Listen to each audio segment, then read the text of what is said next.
ka-VA!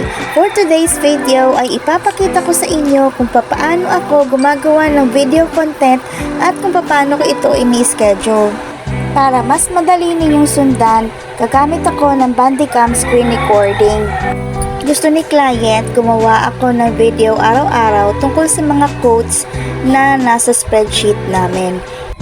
Pumipili lang ako ng isang quote na maiksi para madali siyang gawing video.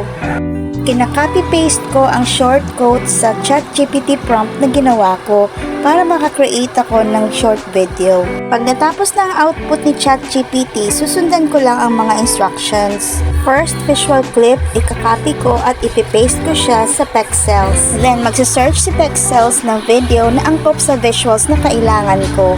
Maraming search results na lumabas, kaya pipili ako ng pinaka-the best na visual na angkop doon sa text. Pag nakapili na ako, ida-download ko ito. Next, let's move to the second clip. Copy-paste ulit sa Pexels to search the right visual. Same procedure, hanapin sa search result ang tamang visual na kailangan ko. Then download and move on to the third clip. Copy-paste to Pexels again and then search for the right visual for the third clip. Medyo broad ang person at saka meal sa search, so let's make it specific. Change person to lady and make it a nutritious meal.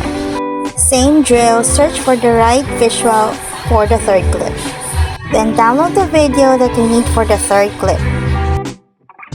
So tapos na ang pagpili natin ng tatlong clips. Let's now open CapCut to edit the videos. I'm arranging the video clips in order from clip 1, clip 2 to clip 3. Then I'm trimming each clip for the right duration. Now let's test the timing and how it looks when it played.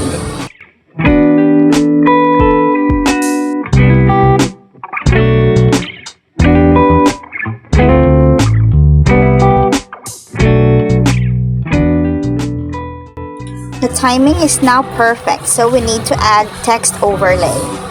I'm using built-in text template inside CapCut Pro. Adding ready text template inside CapCut Pro is very convenient. It's not taking a lot of your time. The only thing that it would take much of your time is when you're not decided which template to use, as there are a lot of beautiful templates to choose from. Finally, we're down to our third clip. Once we're done, we will add music to the video. When the music is longer than the video, then trim it and add fade out at the end.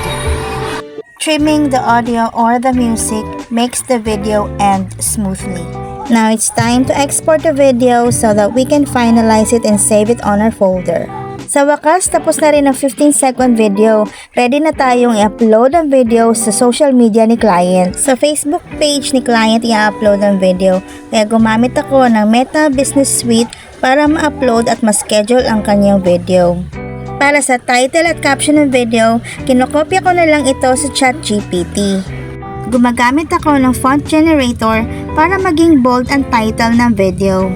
Ang kagandahan kay Meta Business Suite ay siya na rin ang gumagawa ng thumbnail at kaya niya na rin i-check kung merong copyright ang music na ginamit mo. Hindi pa agad ipapublish ang video, kaya gumamit ako ng scheduler para makapamili ako ng petsa kung kailan ito dapat ma-publish at oras. O ayan mga ka-VA, ganyan lang po ako gumawa ng 15-second video content ni client. Sana may natutunan kayo at nasagot ko ang tanong ninyo kung ano ang ginagawa ng isang video content creator.